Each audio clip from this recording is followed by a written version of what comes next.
Amanda Manopo mengalami pergelangan bergeser akibat terjatuh dari tangga saat syuting sinetron Ikatan Cinta. Akibat kondisinya itu, Amanda Manopo harus istirahat syuting sinetron Ikatan Cinta. Sebab Amanda Manopo masih menjalani pemulihan dirinya yang cedera. Manajer Amanda Manopo, Rico Ricardo pun minta doa kesembuhan Amanda Manopo. Imbas kecelakaan saat syuting, Amanda Manopo harus absen berakting lawan Arya Saloka di sinetron Ikatan Cinta. Seperti diketahui, Amanda Manopo terjatuh dari tangga kala menjalani syuting sinetron Ikatan Cinta.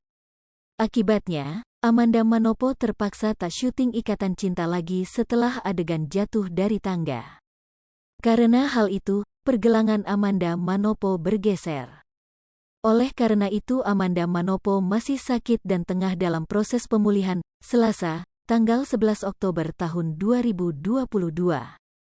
Hal itu sempat dikabarkan oleh manajer Amanda Manopo, Rico Ricardo.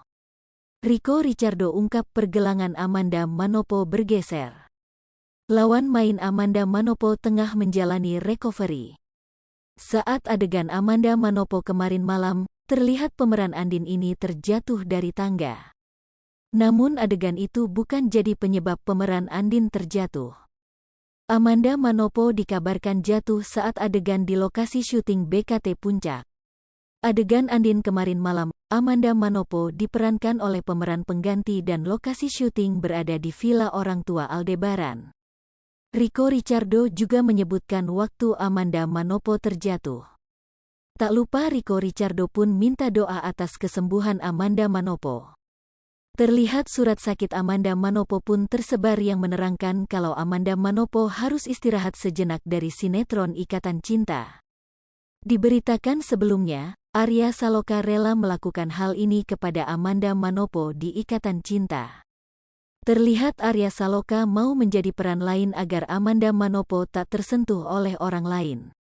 Hal ini terungkap dalam adegan tadi malam, di mana Arya Saloka menjadi peran penculik bertopeng. Bukan menggunakan peran pengganti lainnya, Arya Saloka memilih memerankan peran penculik bertopeng. Hal ini terungkap dalam akun Instagram penggemar Ikatan Cinta, Aladin World. Arya Saloka merangkap menjadi pemeran penculik agar bisa satu adegan kembali dengan Amanda Manopo di Ikatan Cinta. Bahkan Arya Saloka yang memerankan tokoh penjahat yang harusnya kasar pada orang yang diculik, suami Putri N ini malah memperlakukan Amanda Manopo dengan lembut takut lawan mainnya tersebut terluka. Sontak video tersebut jadi pro kontra, banyak yang meminta Amanda Manopo jangan kebablasan dengan suami orang, Arya Saloka. Apalagi isu perselingkuhan keduanya belum juga meredam dan membuat Putri N menjadi sasaran penggemar agar bercerai dengan Arya Saloka. Sontak janji Amanda Manopo yang ingin keluar dari Ikatan Cinta saat Arya Saloka kembali pun ditagih para penggemar. Hai pemirsa Sri Popo TV, jangan lupa komen, like, dan subscribe, serta tonton terus berita-berita terupdate lainnya ya.